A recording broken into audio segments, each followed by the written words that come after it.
Joe.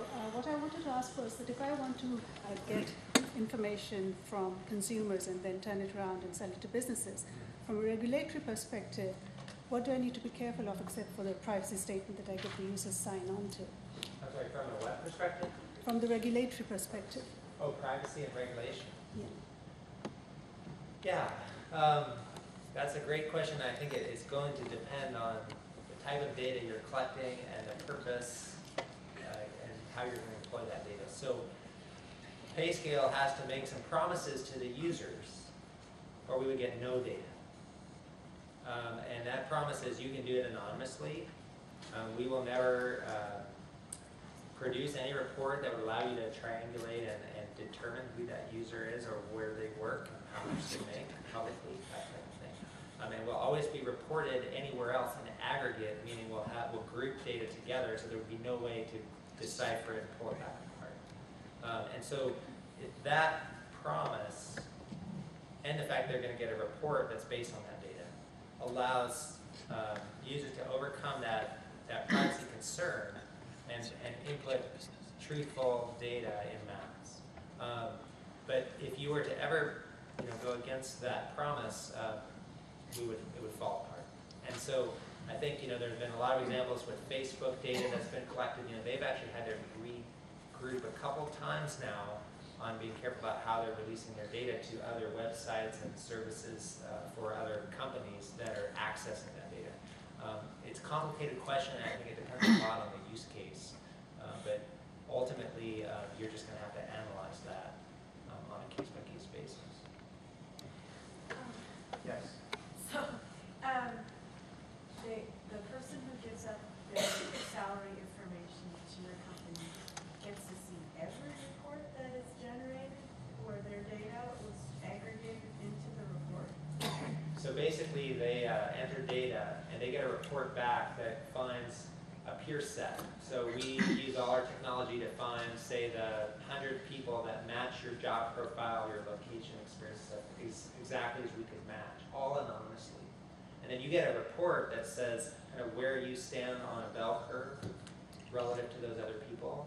And so there's no way to look at a report like that and figure out how much any individual makes. What's beautiful about it is you don't want to lie because you actually want to see whether or not you're making more than all your peers. So you actually have huge incentive to put in the right data because you want it to be matched appropriately with other people. So it's this, it's beautiful. All right.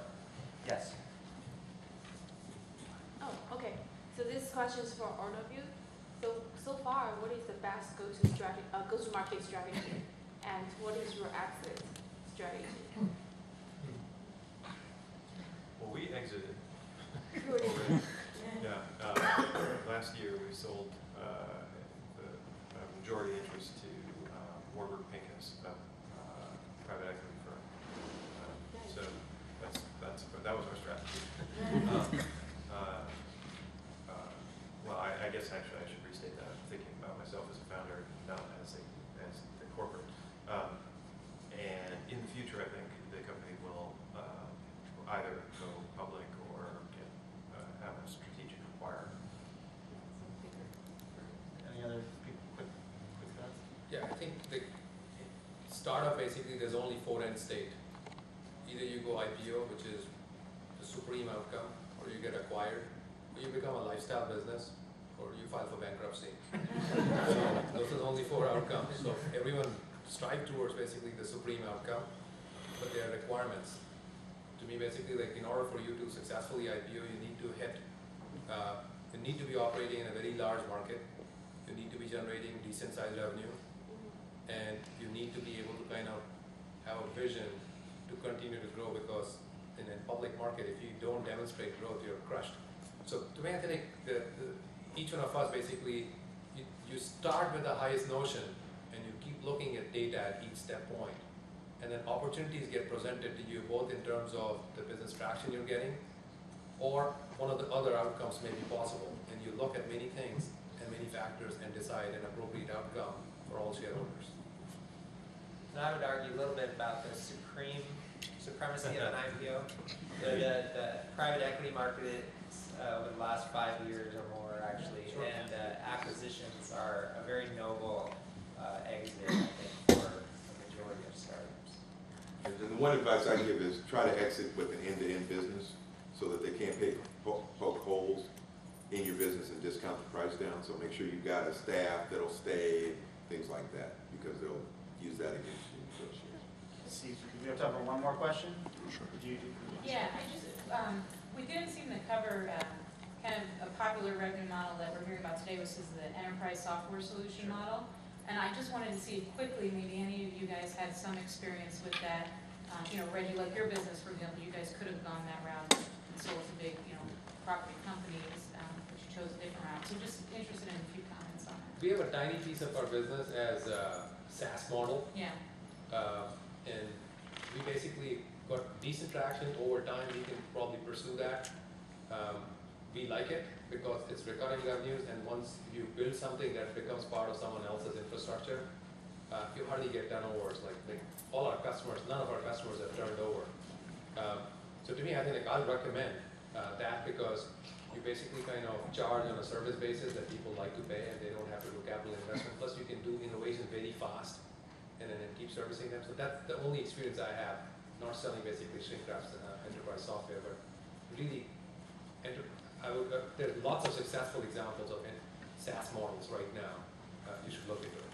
I think there's been a real move from sort of the traditional license, you know, to SaaS, and you know, a lot of that, you know, both from a architectural standpoint, you know, from a cloud of the company, as well as from a pricing model standpoint of, and you sort of divide those two, sort of what, you know, whether or not, you know, SaaS is you know, a way in which you're selling your service. So I do think more and more, you know, sort of the newer companies that are being started now tend to want to err on that side, whereas historically, from a pricing standpoint, they were using a more license model with a 20% you know, maintenance fee.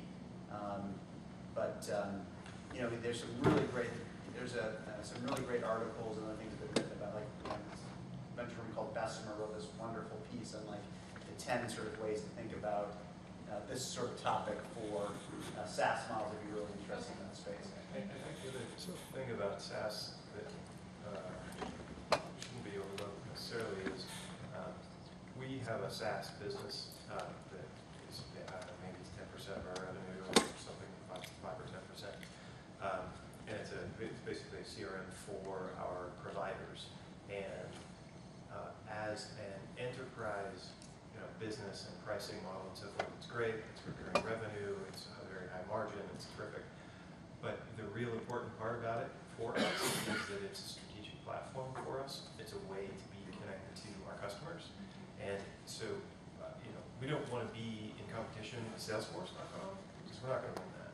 But because we've linked it with the leads and our families and keeping, the leads are our families, and keeping them in touch with one another and in touch with our end consumer, end user at the property, that makes it much, much, much more valuable for us. So I think that there's a kind of twist on if you have SaaS software, if you can pair it with something from a strategic standpoint, you can kind of monetize it in a completely different way.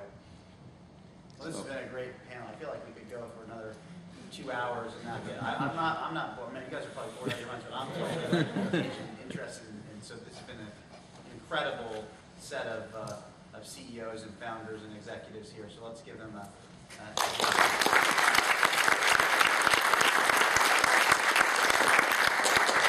So thanks again to the panelists. Thanks to all of you for coming. The video of this event is going to be on Facebook. So if you're interested, you can go to seattle.tai.org and find the video links or information. And then we've got a couple other events coming up around Internet Ventures, including how to get users, not just monetizing users, how to raise capital, and how to build the solutions that you want to, eventually monetize. So stay tuned again through the website and through your emails. Thanks for coming, and have a great evening. On behalf of the